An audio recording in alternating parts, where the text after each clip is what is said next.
This video is going to be a critique of the song Down in Mississippi. So I'm going to share a couple readings out of first Is Elvis Alive by Gail Brewer Giorgio. And then I'm going to continue the discussion with the Elvis files because she has a little bit more information in the Elvis files as well about the book, about the song. And she had mentioned in Is Elvis Alive? Let me see. Okay.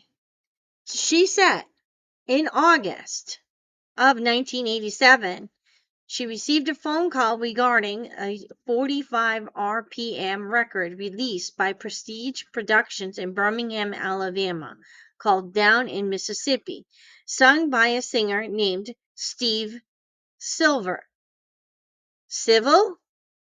Silver also has the letters in it which form Elvis as well, if you were to move them around.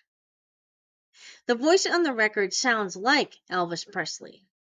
I wrote to the record distributor in Nashville and ordered some copies, which were amazingly inexpensive. I also spoke to Brenda Madden and Dixie Rax Records and Tapes, the distributor. She said there was a mystery concerning the identity of Steven Silver and that it was not their artist's real name. And when I received the record, I was intrigued by the lyrics as well as what might be, maybe, two voices. Was this the Orion enigma all over again? Basically, it was a story on the backstory of Elvis Presley. Okay. Then the voice, she said, sounds like Elvis. Or is it Jimmy Ellis, Orion, or Civil? In the background, though, is another voice, and it sounds a bit different. Obviously, questions arise. There's no law against lyrics or song that is a story or even a tribute. Many have done it. It's obvious the writers of the song listed are Chance Jones, Mike Landrip, and Johnny Martin believe that Elvis may still be alive. And since the voice is so close to Elvis, the record could cause some speculation. Yet the record has not been widely distributed. It also sells for such a small amount of money that I find little financial gain to be made. She spoke to Kenny Wallace, the producer of the record, and asked for some promotional material on the artist Steven Silver. She was told there wasn't any. Then she asked if Steven Silver would perform anywhere, and she was told it was unlikely. Mr. Wallace admitted that Steven Silver was not the true identity of the artist. To support this conversation, a woman named Renee Strain wrote to Mr. Wallace and received a letter which basically said, Steven Silver is not the artist's real name. Because of an agreement with the artist, the company who does the promoting and distributing, we are not allowed to give the artist's real name. She also asked him if Steven Silver would record another record, and he said, I highly doubt it. So if the singer wants to remain mysterious, that's his choice. From what I know of the music business, this is no way to gain fame or financial reward. And why, if it's Jimmy Ellis again, would he not reveal his name? Perhaps the record is an attempt to make the public believe it's Elvis, and this is the message of the song. Again, this is strange if it is Jimmy Ellis, because as Orion, he made a point of saying that he was not Elvis. He also made a point to say that that he doesn't want to imitate Elvis or look like Elvis or anything. All right, in all his songs. As a matter of fact, listening to Orion music, when they did Orion Sings Elvis, a lot of the songs that Jimmy Ellis sang were not sung the same way Elvis sang them. Like he sang Teddy Bear different or Hound Dog different, or other songs that he sang them different to keep himself from being identified as an Elvis impersonator. He even released a song called I'm Not Trying to Be Like Elvis. All right. So the question to Jimmy Ellis, if he were alive today, is why would you sing as a different identity? Especially if you've been Orion, then you were Jimmy Ellis, and there was another identity, Ellis James, which is a switch around in his first and his last name. Was really known. But she said there's at least 3 known names that lend themselves to mystery: Civil, Orion, Silver. And I have no idea if they are the same voice or covers for other voice or 2 voices. And if she were to get the song voice printed, it would be very expensive. And after a while, it gets very expensive. So in this book, she was questioning that. So what happens in 1989 is that Orion Records shows up with the same song on the New Beginnings album of Orion. Now, she's questioning something else. Okay? So why would the song be on both albums? I mean, both a single and then an album. So that was her question, right? So we're going to dive in a little bit into the New Beginnings album before I share the video that I made of the song. All right. So the song Down in Mississippi in 1987 came out on Vulcan Records in Birmingham, Alabama, and was released as a single, and was later turned out to be credited to Jimmy Ellis. Down in Mississippi appeared in the Toronto, Canada's Orion Records with 1A, not 2, 1A, from the New Beginnings album by Orion. Now the lyrics talk about Elvis's humble beginnings and so on into stardom. He said he was a prisoner of his fame, and when his mommy died, the Lord told him he should change his life, and so on. So at the end, he says, I sure do miss you folks until we meet again. Adios. Now, Elvis actually said that in his last couple concerts at the end. All right, he did say that. So if I could get a copy of that recording and compared it to this one, we could compare how he talked and how he spoke. That might be more of a challenge. Okay. So she was questioning this. Now, this was interesting. She said that she looked into Luke Dion, the producer of Gala Productions in Montreal, Canada, told her early spring that he was checking out Orion Records in Toronto, its charter background, and he was informed that an American had applied for the corporation application in late 1989. And then Mr. Dion said the American's name, and he was told it was John Burroughs. Later, Mr. Dion went to Toronto to see the paperwork, but no such name existed. He was told no such name existed. But someone said to him several times it was John Burroughs. Now, John Burroughs is an alias that Elvis Presley used when he met President Nixon when he used it on the FBI.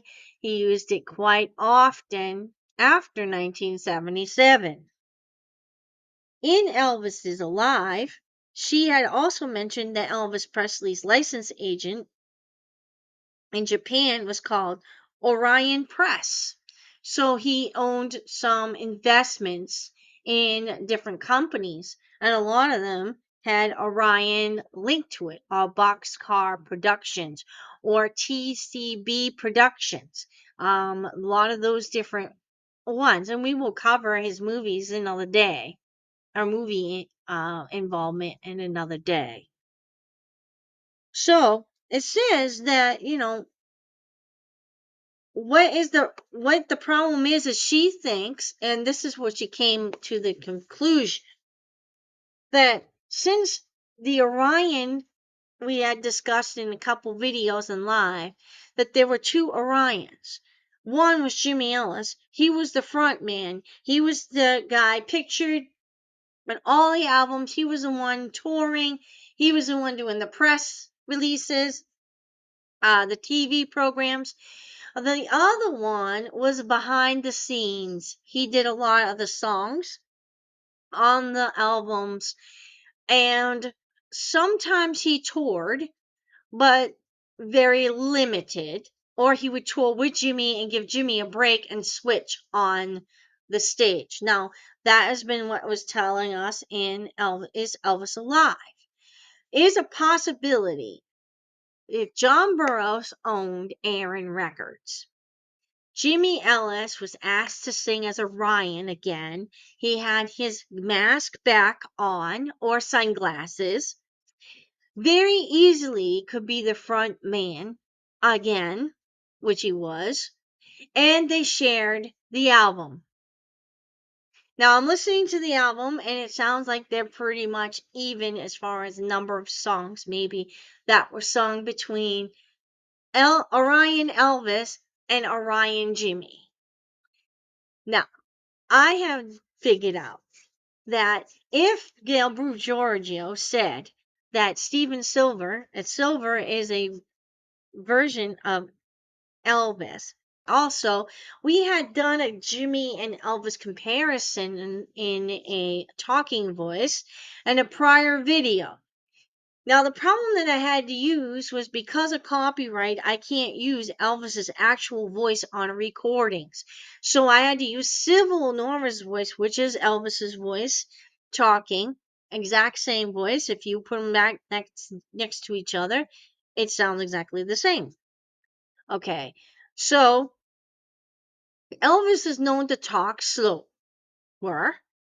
He has more of a southern drawl, a little punch in some of his words, and a little nasally sound in his voice as well. Jimmy Ellis talks fast and has a slight slur on the S's, but he talks very fast and he is not as slow talking as Elvis. Elvis talks slower, and more a little more thoughtful, probably because he does have a stutter. So, after listening to Down in Mississippi multiple times, and my team as well on Facebook, we determined that Elvis is actually talking and singing the song. Now, when she said overlay, what happens is as he's speaking down in Mississippi, they picked cotton in the sun. I would sing with the black folks until the day was done. We moved out to Memphis, trying to survive, and I cut a record for my mama. And what happened is he ended up in that introduction. There was a singing part, which what it was is that someone was speaking it, someone was singing it. It could be a possibility that Jimmy Ellis could have been singing that bottom part, but I think what happened is as it got recorded once and then he did a talking piece over it and then at the end left his little note at the end for his fans. Another kind of shocking thing that I thought was interesting was, the record producer said that he had to basically sign an agreement not to reveal the identity of Steven Silver. Now, we know that if Jimmy Ellis was singing that song, he wouldn't care about a confidentiality agreement. Okay? Because Jimmy Ellis would want everyone to know he sang that song. But if Elvis sang that song, he's going to have a confidentiality agreement. It's the same thing with Orion or any other types of work that he did. He's going to have confidentiality agreements. So that is another thing that is a flag for me that tells me it's not Jimmy Ellis singing that song. Also, the other factors that make it sound like he is singing that song, Elvis, is the way that he sings it with so much feeling. You can feel his emotion in the song. He cries when he says, "I cut a record for my mama," and almost overnight. And then he said, "When my mama died," you could feel the pain in his voice when he said mama. Also, the word guitar. Now he says guitar a certain way. When you listen to like Guitar Man and you listen to him say guitar in that song, they sound exactly alike. Another thing that kind of gives me an indication that it could be Elvis singing it is the way he says Memphis. If I were to take the word Memphis that he said Memphis in Elvis Found Alive and compared it to the Memphis that he says in the song, he says Memphis in a certain way. Where if you listen to Jimmy Ellis singing Memphis Sun, which he sings, he doesn't say Memphis the same way. Okay, so that's another thing. Is that Jimmy Ellis does not say certain words the same way Elvis says certain words. All right? Like diamond, he would say a different way. Magazine, he says a different way. Different words, different songs like that. So sometimes when Jimmy Ellis would go to concert and he had to sing the songs that Elvis covered on the albums, he would sing it his way. And they sound different. Okay? And, people will adamantly say, nope, that's Jimmy Ellis. He gets all the credit. Sure, he gets all the credit because Elvis let him. Said, yep, let him have the credit for it. I can't do anything. You can't put anything in my name. I could get found out and his secret would be gone. Okay? And it's the same thing with Spelling on the Stone. The same thing with Civil Nora. He actually let somebody else have the credit for Civil Nora. He actually had someone else have the credit for Spelling on the Stone. And the same thing with Orion. And then what happens? It's mostly like some affront. Okay? So when I attach the video, you guys can listen to it in its entirety. And then you decide. But the best way to do it would be listen to that song and then pull up a song like Memphis Sun or a couple other Jimmy Ellis songs. You can tell right away. And you can tell they do sound just a little bit different, but hard to tell. Now, Gail said there were two singers on that. I'm going to disagree. I think it's one singer. And then what they did was they did the talking piece opposite. So what I decided to do was a very similar thing to what I did the last time I did a comparison on the voices and the talking. So what I'm going to do is I'm going to share a clip with Jimmy Ellis talking. And then I'm going to share the part with the talking piece going down in Mississippi. Then I'm going to stop that and I'm going to put a piece of or I might overlay, not sure yet, I might overlay the talking and Loving You by Civil Nora. Okay, now that is known voice of Elvis Presley. So I am going to do that because of the copyrights on the recordings that I was thinking of doing. Okay. So what I'm going to do is that, and then we will play the whole song in its entirety at the end, and you guys can make a decision on if you think that it's Elvis or not. Okay? So here we go.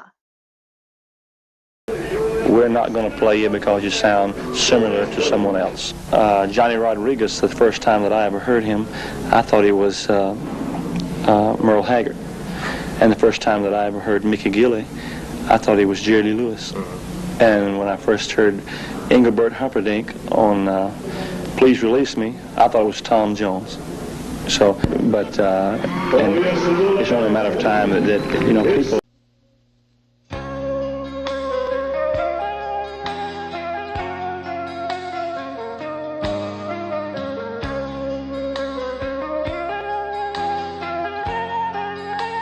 Oh, well. Somebody, I remember down in Mississippi, somebody just told me that they picked cotton in the sun. President And Reagan I'd sing with the black and folks some other people when the day have was been done. shot. I'd just like to. And I dreamed even then I'd just like to say that the world would I be hope they're my not state. hurt badly. And someday my shoes would shake loose the Mississippi clay. And we moved on up to Memphis.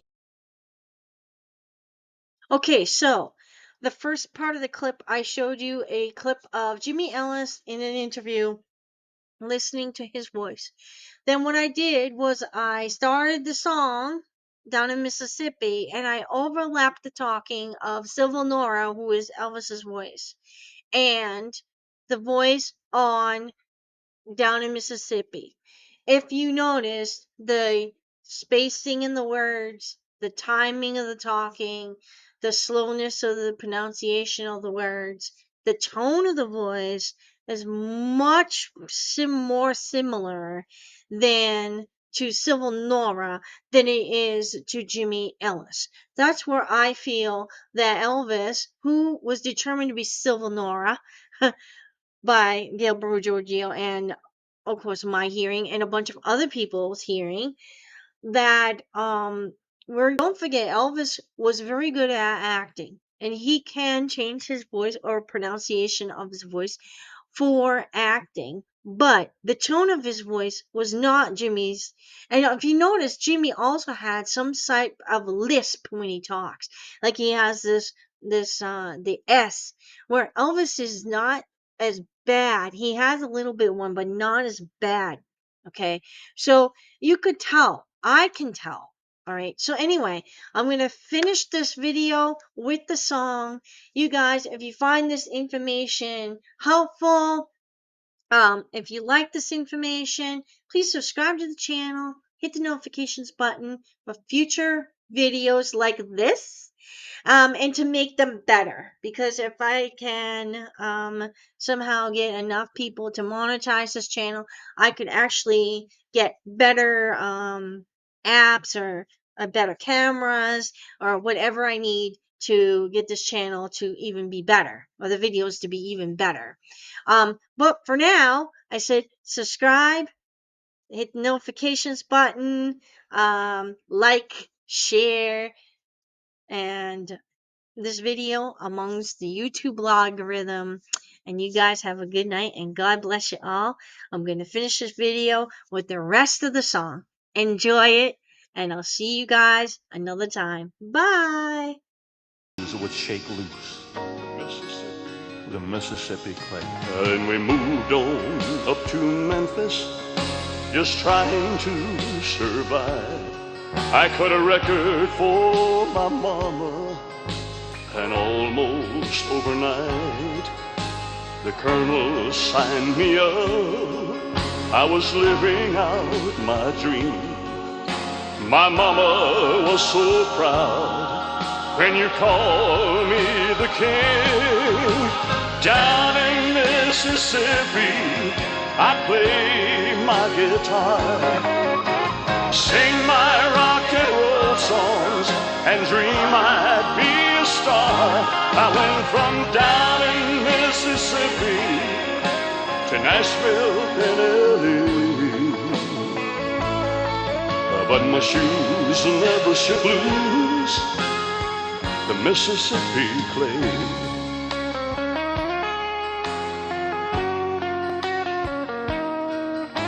One day I was no longer a kid in a Cadillac, just an old rock and roller, tired of coming back. I was a prisoner of my fame, and when my mama died, the Lord seemed to say to me, you need to change your life. But I was much too big to just turn my back and leave. So I changed the way I look, now no one knows me. Everybody in the world believes the king is gone, but I'm down in Mississippi, and it's good to be back home. Down in Mississippi, not far from Tupelo, beneath a magnolia tree and an old dusty road. Oh, I sing and play my guitar, sitting in the shade. Oh, my blue suede shoes are home at last in this Mississippi clay.